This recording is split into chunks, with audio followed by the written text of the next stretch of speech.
Michelle Marie McGrath.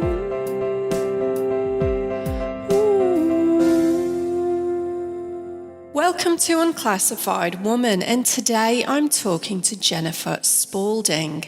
Jennifer is a relationship coach, speaker, writer, and passionate supporter of single women. Unsatisfied with a single life in her mid-30s, Jennifer embarked upon a path to create more joy, love, and meaning. What she discovered was life-changing and led her to her husband. This journey also fueled her mission to provide tools, insights, and inspiration to women seeking healthy and meaningful relationships. She's been featured in the Huffington Post, Elite Daily, and Blog Talk Radio. Her clients benefit from Jennifer's coaching expertise combined with 20 years of professional relationship experience, including building executive communities for Fortune 500 leaders, leading a thriving mentor program for 180 professionals, and raising millions for charitable causes. Jennifer lives in Austin, Texas, with her music-loving husband, Evan, and her sweet dog, Max. Now, I found this conversation with Jennifer very insightful because she also talked about the challenges with discovering that she had premature ovarian failure and how this impacted and her approach to then dating when discovering that you've got a health issue like this that's going to make it much more difficult, if not impossible, to then embark on having a child naturally. So it was very interesting and thought-provoking. It's so important to raise awareness of these topics and bring so many of these taboo conversations out into the light for the benefit of all women. So I do hope you enjoy. So welcome, Jennifer. So great to have you here today. Thanks, Michelle. I'm so excited to chat with you. I love your mission and your passion for getting these stories out. Oh, thank you. Really looking forward to hearing about your perspective on all of this. And so just to give us a little bit of context, Jennifer, would you mind sharing a bit about your background and whether you've not had a child due to personal choice or whether it's been more circumstantial? Yes, I guess it's been a little bit of both. I always assumed that I would be a mother. I grew up in Texas, in Dallas, Texas, and what was modeled to me and seemed to be everywhere around me were women that were, the plan was you get married and then you have children and then you decide if you're going to continue working or stay at home. And so I just assumed that would always be my plan. When I was 16, though, I had an inkling that I would have some issues with fertility. And I had an ovarian cyst that burst that sent me to the hospital. And my mom shared with me that she had difficulty getting pregnant. In fact, they were on the adoption list when she found out. Wow. I remember making a statement to my high school friends. It must have been something in the news that prompted this conversation. But I remember thinking, okay, well, if I'm 30 and unmarried, then I'm going to have a child on my own. And fast forward to 30 years old, I found myself single. I had just called off a wedding engagement, which was the right thing for me to do. And I decided that instead of adopting a child, that I would adopt a dog. So that's what I did. My little Ginger. It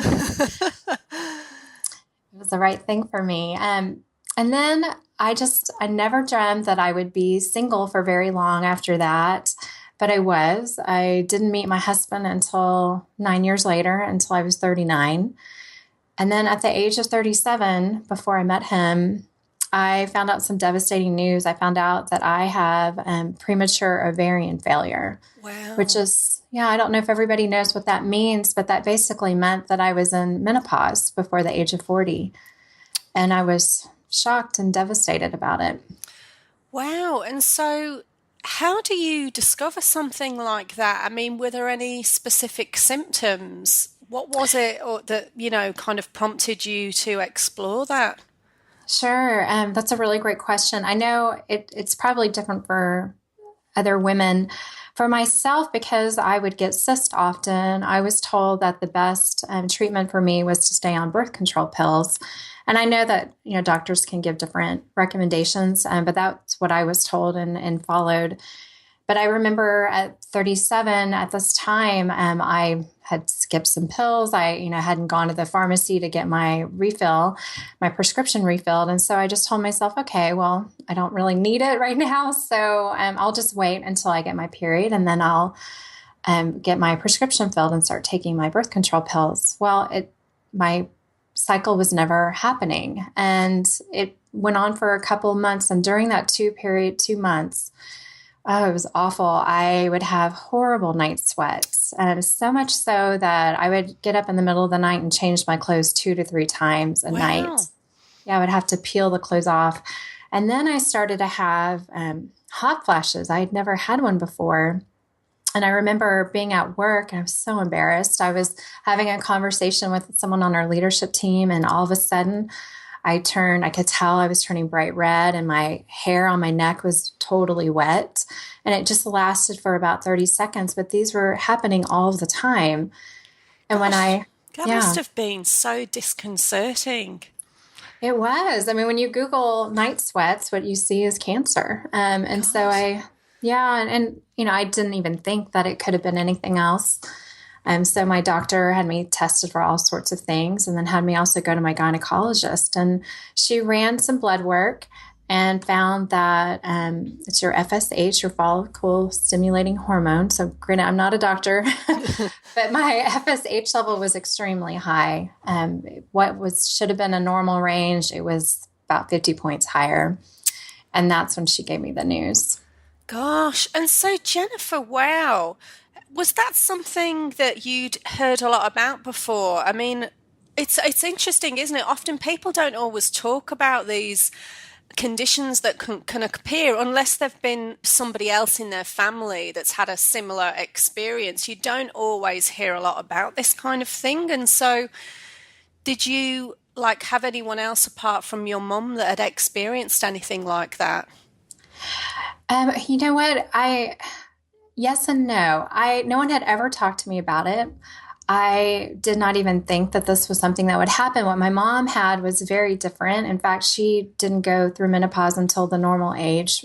So it was totally unexpected. But unfortunately, after I discovered this, I then found out that I had 2 aunts on my dad's side that both had gone through menopause before the age of 40. And I think because of stigma, or because they had children at a young age and just didn't think about it to share that news, it wasn't shared with me or my sister. And my sister has actually since been affected by it too. And that is something that one reason why I love what you do is I do want to share and, hope that others will consider sharing their health stories. Because when I talk to younger women who are single, I often ask them about what if they think about children, and I share my story, not to scare anyone, but to let people know that anything can happen. You can have thyroid issues, you can have all sorts of gynecological issues that can affect you. And it's interesting, isn't it? Because, when you're in your 20s, I remember myself at that time, because I got married, I was only 25 when I got married. And I remember, of course, then you have, typical friends and family then say, when are you going to have a family? And at the time, I remember thinking, well, I don't need to think about that yet. I've got lots of time.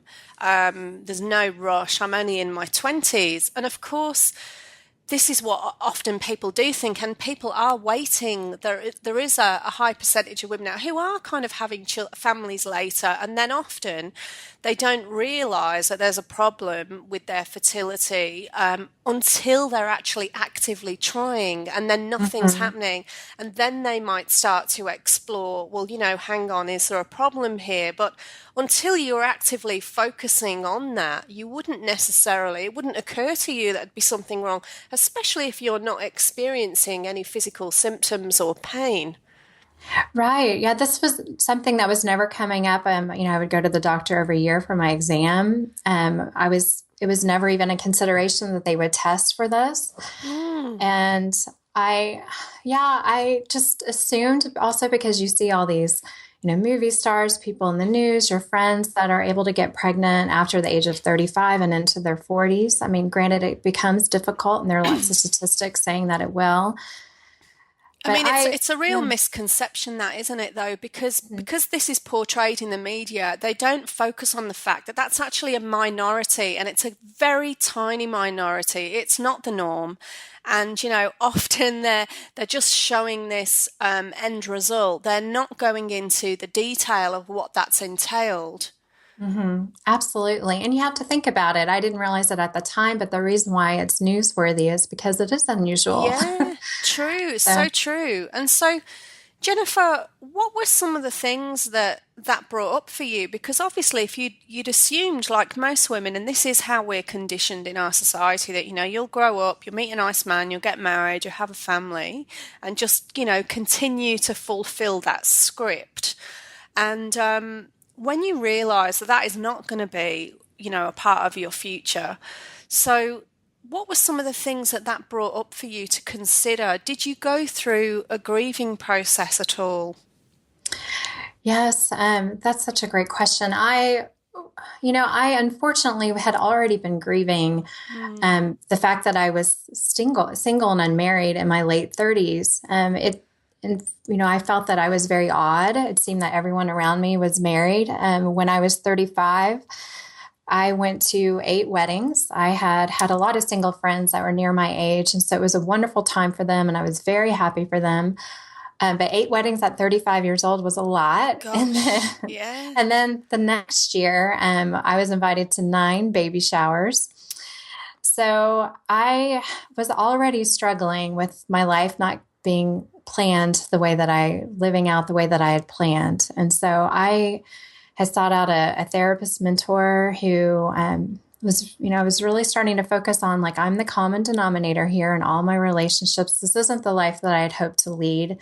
So what can I do to change things and to make things better? Yeah. And it was a wonderful process. I learned through that process that I needed to mourn the loss of the life I hoped to have. And what was funny is that I was mourning the loss of being unmarried, and I had made a conscious decision that I wanted to find my husband first and children second. Yeah. So I really didn't think about children so much because I didn't want to make the wrong choice to marry a guy that wasn't suited for me because in order to have children. So I had already gone through this mourning process of the single, you know, struggle that I was having. And then, boom, I get hit with something else. And I remember when the doctor shared that news with me, I just burst out in tears. But I was tired of mourning the loss, so to speak. So I didn't allow myself, unfortunately, to be sad about it for very long. I really tried to button up. I was embarrassed that I was so young and this was a taboo subject. I didn't want to tell the world. And Yeah. when I told people, they didn't know what to do about it. It was, a conversation. It's not like you have this conversation all the time. No. Um, and unfortunately, like with anything, any sort of grief, it pops up even at the most inconvenient times. Usually at the most inconvenient times. Yeah.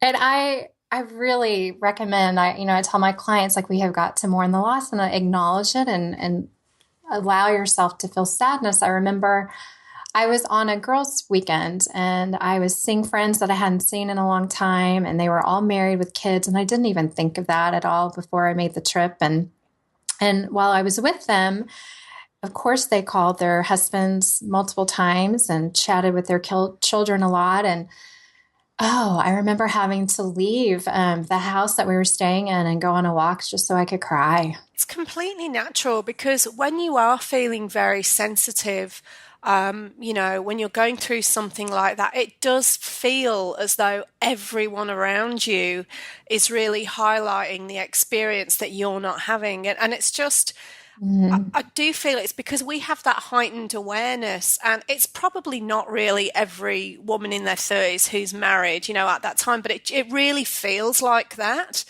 And Right. I remember I had a molar pregnancy miscarriage it's about 9 years ago now. And I remember at that time, I felt as though I just saw pregnant women everywhere. It was really interesting. And remember thinking, I haven't really noticed this before. But it's amazing, isn't it, how our awareness and focus can be very heightened. And then you're incredibly sensitive to that going on around you. It's like your radar is really connected with other people in that situation. Absolutely. And I think that can be a really good thing in a way. I found it to be, it was sad, it hurt me, but it gave me an opportunity to go, okay, this is my time where I have got to allow myself to be sad and to work through this. And I think things will continue to bubble up until we work through them. Absolutely. So, yeah. And so obviously then you went on and you did meet your husband later on. And again, it's interesting, isn't it? Because a lot of people do get married and stuff later on, but I guess it does also depend on the environment that you're in and just what you're used to with your family and friends. And so then we can often feel like we're constantly being faced with a lot of these stereotypes that we've been conditioned to. And then if we're not fitting into that and that's not how our life's unfolding, of course, we can often think, God, what's wrong with me? Why is this not happening for me? When in actual fact, it's obviously not your role to do the same thing as all your friends are doing in your immediate environment. Obviously, your life is meant for something else. Right. I thinking about that, I definitely was very nervous about dating and having to share this news with someone. I think, if you go on a dating website or just sometimes in an initial conversation on a first few dates, people ask you, do you want to have children? Yeah. And I didn't know at first, what am I going to do? How am I going to approach this? Because it can be a deal breaker for some. If you can't have children on your own, I think a lot of men assume, depending on your age, that if you're over a certain age, you can't have children. But there are no guarantees in your early 20s either. No, that's right. Yeah. And so I really had to do a lot of pre-planning. I got some great guidance about how do I approach this subject. And what I recommend, and based on my own personal experiences, to think about it instead of avoid the topic in your mind, to really think like, how am I going to do this? I did go on some dating websites. I didn't put that in my bio. I was open to having children, but I didn't explain anything about my health issues. I feel like it's really important to be able to trust that person. Yeah. And to, as you begin to share things about one another, and especially when it's to the point where you want to have a significant relationship, boyfriend, girlfriend, or talking about the future, then I felt the right thing to do was to be very open and honest and share with him what was the possibilities and where I had these limitations. And I was really nervous about it. And it was such a wonderful experience with my husband when I told him. And he had been unmarried as well. He's a year older than me. I met him when I said 39, he was 40. And I know that he wanted to have children. We've since talked about it quite a bit. But he said that he was willing to go down this path with me because he valued our relationship first and children second. And which was a gift. It was so wonderful to hear. And he is such an amazing man. But I will tell you, as soon as we got married, of course, then everybody wants to know. And now, are you going to have children? I even thought, well, okay, I have this pressure. I mean, there are some ways, like we can adopt, use a donor egg. There are different options. So now what do we do? And I never dreamt that I would come to this decision, but earlier when I was younger, but my husband and I have decided that we're not going to have children. It's just not the right time for us. And, I keep checking in with myself and I check in with him. Do you want them? And what we've decided is that there are lots of ways to experience love in our life and children in our life. And He volunteers as a big brother to a teenager, and that's his way of giving back. I have a niece, a beautiful niece, and we're able to be there for her. And through all of this and the process of mourning the loss of the life I thought I was going to have, it really uncovered my true purpose and passion in life is to really support and encourage other single women and women that are grieving and trying to thrive. And I don't think I would have ever come to this realization if I hadn't gone through a sense of loss myself. Absolutely. And I'm so grateful for it. Yeah, and as you mentioned, there are so many ways that we can love and nurture and support other people, including children, through the other relationships in our life. And there's so many ways that we can use these qualities to, share parts of ourselves in that way. I mean, there's no limit to that. And there's already so many children in the world that need love and care and support. So there are lots of opportunities for that if that's something that you really feel drawn to focus on. But you are using your mothering and nurturing qualities through your work with other women, and so you're still having this wide range of human experiences. And it's interesting. I think one of the things that needs to change in our sort of talk and conversation around this in society is, motherhood does not equal womanhood. Yeah, Right. yes, it's one expression and it's a very important pinnacle experience, but it's not the only way that we experience love. And we can't compare that from person to person because we all experience that differently. And who's to say that somebody's relationship with their partner or another family member is not as loving or meaningful as somebody's experience with their child? It's immeasurable. Mm-hmm. Absolutely. I mean, the fact that we have, you can say sometimes, if you don't have children, perhaps you have more free time. I don't know if that's really true, but we do have more possibilities, I think, with our time. And that is a gift in itself to be able to use our own personal gifts to serve others if we choose to, and to our communities, and to love others and to be available when needed. And I think that every community is blessed by that. I'm very happy to be in this situation in my life. I never dreamed that it would be this way, but I am so grateful for it. Yeah, for how it's turned out. And like you say, once you know that having a biological child is not going to be a significant part of your future, then I feel it's actually, of course, it's natural to mourn that if that's something that you really wanted. Of course, that's natural. But there's also an opportunity there to go, hey, I've potentially got like the next 30 years of my life where I could really focus and direct my time and attention on something that's really meaningful for me. And to me, that sense of possibility is very exciting. Yes, so much so. I know that, we have, I didn't really have as much meaning in my life before I'd done a lot of work on tapping into my self-worth and why I'm put on this earth and this planet. What am I here to do? And now I feel like I'm definitely more clear with that. And to have children at this point in my life, I wouldn't be able to focus on that as much because I'd want to focus more time on my child. Yeah. And so I have so much to do, and I feel like there's not enough time.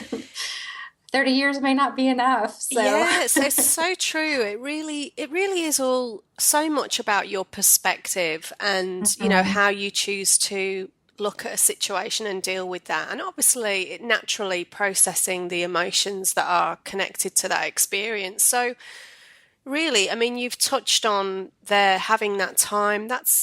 What would you say are the major benefits of not having children? Sure. Well, I really have this mission to want to serve other women and to help them love brilliantly. And so to be able to have the time to do that, to, reach as many women as possible, to write, to speak, and to coach and mentor is a gift. as well as to be able to cultivate a great relationship with my husband. And to, we've gotten, started late in life, so to speak. So we have a lot of time to explore the world and, for me to support him and encourage him and vice versa. And I think one thing that's been really helpful for us and for me is to really cultivate joy as much as possible, to explore things that help me grow and that not only give back to others, but that kind of light me up. And, when I'm in a great place and a good spot in the world, then I can share that with others and help others do the same. Absolutely. So true. So true. And obviously, the more we love and accept ourselves, the more we're able to extend that to other people and allow our best self to come forward. And so it really is a win-win situation, that, isn't it? Yes, definitely. And I never would have thought that. And this, we could really have children if we wanted to. There are different ways to do that. But I think it's a choice that each one of us can make, and it's obviously personal to each person. And I think it's, I really believe we're doing the right thing. Absolutely. And only you can know what's right for you. And it's so key to really listen and check into yourself and see, and not be overly influenced by other people's opinions. And one lady I was talking to a few weeks ago, she said what she had realized is because she had been trying to have a child for a long time, and then, as kind of came to the realization this is just not going to happen after many years of trying. But she said really the gift of it, one of the gifts that she realized in the end was that she was actually able to cultivate extremely deep friendships because she was able to extend that focus and time and care that she realized she wouldn't have been able to do that if she'd had young children. And so she started to really notice and appreciate these friendships and other relationships a lot more. And she said it was really quite a big realization. And so it's interesting how we can have these different awarenesses that, look, this is not the life I planned, but maybe it is meaningful, or more meaningful in unexpected ways that I could never have imagined before. Yes. And along those lines, I think once you realize that, I found that it's really important for me to put blinders on, so to speak, where, whether, if someone thinks that this is an unusual choice, or I've even heard the comments, oh, that's, I'm less selfish now that I have children. Well, I'm thinking, well, I'm not any less selfish now. So I have to continue to put blinders on that. Yeah. And maybe that's true for them, but it doesn't mean it's not the same for every person, is it? Right. Yes. And, to now have a sense of like what my purpose is and my goals in life, and to be able to do that. I mean, we're here for such a limited time, and the fact that I can do that is amazing. It really is. So, well, thank you so much for your time, Jennifer. So interesting to hear that as well. And I think it's very important to have these open conversations, especially with like health issues as well, that we wouldn't necessarily hear that much about, because often people are shy of talking about that openly. But really, if that can prompt somebody else to get themselves checked out, then it's really worth it, especially like you say, when it comes to things that you wouldn't necessarily know there's a problem until you're actively trying and then realize, hey, there's something wrong here. So it's so important. So, I mean, thank you so much for that and sharing your perspective. Well, thank you, Michelle. I really appreciate you sharing all these other women's stories and your perspective. It's so helpful. No, it's great. It's so, it's so enlightening to hear all these different experiences. And so, Jennifer, where's the best place for people to find you online and more about your work? Oh, thank you. Yes, I'd love to connect with others. You can find me on my website, which is my name. So it's Jennifer Spaulding, and my last name is spelled Spaulding. And from there, we can connect on Facebook and elsewhere. So thank you. Thank you so much. Thank you for listening to Unclassified Woman. If you enjoyed this episode, please subscribe. For information on events and services, connect with Michelle at michellemariemcgrath.com.